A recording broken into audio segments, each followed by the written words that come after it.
is ancient philosophy. And so we had to do detailed study of Plato and Aristotle and others you would not have heard of. You have heard of Plato and Aristotle though, right? Okay, good. And part of what we did when we studied Plato was textual criticism of Plato. Let me explain. We have a corpus of writings that you can go into any university bookstore today and you can probably buy the collected works of Plato. And this body of writings is attributed to Plato. But as you know, the book that you buy in the bookstore was not handwritten by Plato.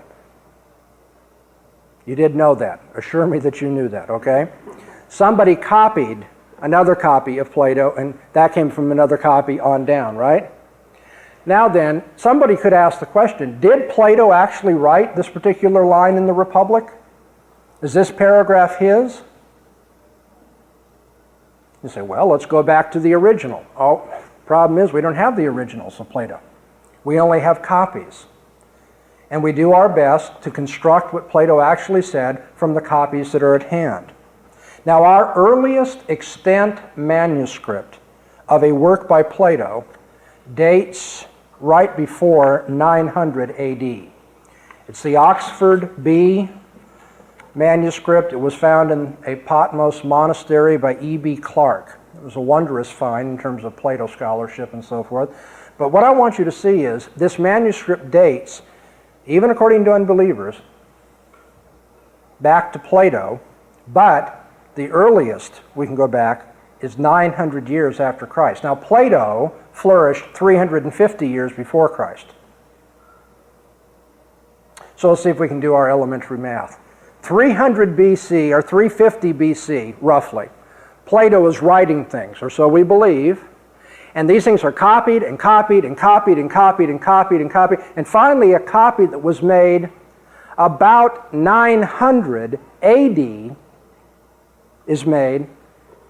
All the others, at this point anyway, have not been found. The earliest extant manuscript of Plato dates from 900 AD. Now, what's the span between 350 BC and 900 AD? Over 12 centuries, right?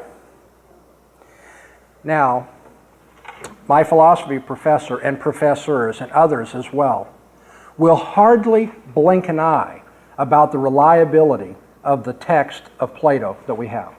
They will occasionally raise a question here and there, but it's taken for granted. Of course we know what Plato wrote.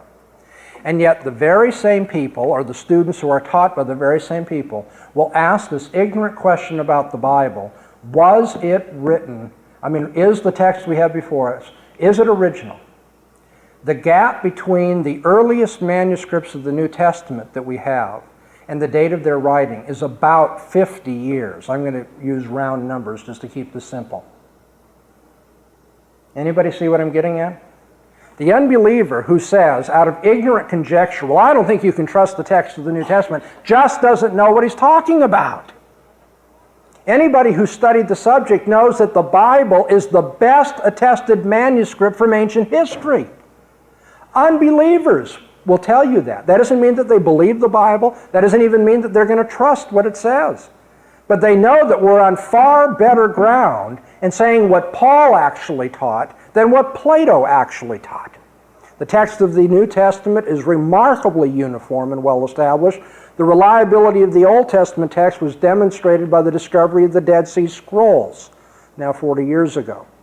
In fact, the overall authenticity and accuracy of the biblical text is so well known that Frederick Kenyon once said, and I quote, "The Christian can take the whole Bible in his hand and say without fear or hesitation that he holds in it the true Word of God handed down without essential loss from generation to generation throughout the centuries." Such assessments from competent scholars could be multiplied and rather easily. But the fact is, you're going to run into people who say, well, the Bible's like any other book. Probably some medieval monk added things or took things away. We stand on very good ground when we say the text that we have in our hands reflects the original that was given hundreds of years ago. Now, all I'm getting at here, and we're going to take a brief break, is that when unbelievers throw opinions at you, you must be willing to ask whether that's conjecture or whether there's evidence for that. If somebody says, well, I would imagine I would imagine the text has been changed. You say, well, your imagination doesn't have any authority. I'd like to know if you have any evidence that the text has been changed. And when we get done with a brief break, I'll give you another example. There's actually people who say, we don't even know if Jesus ever lived. And that, too, is a case of ignorant conjecture.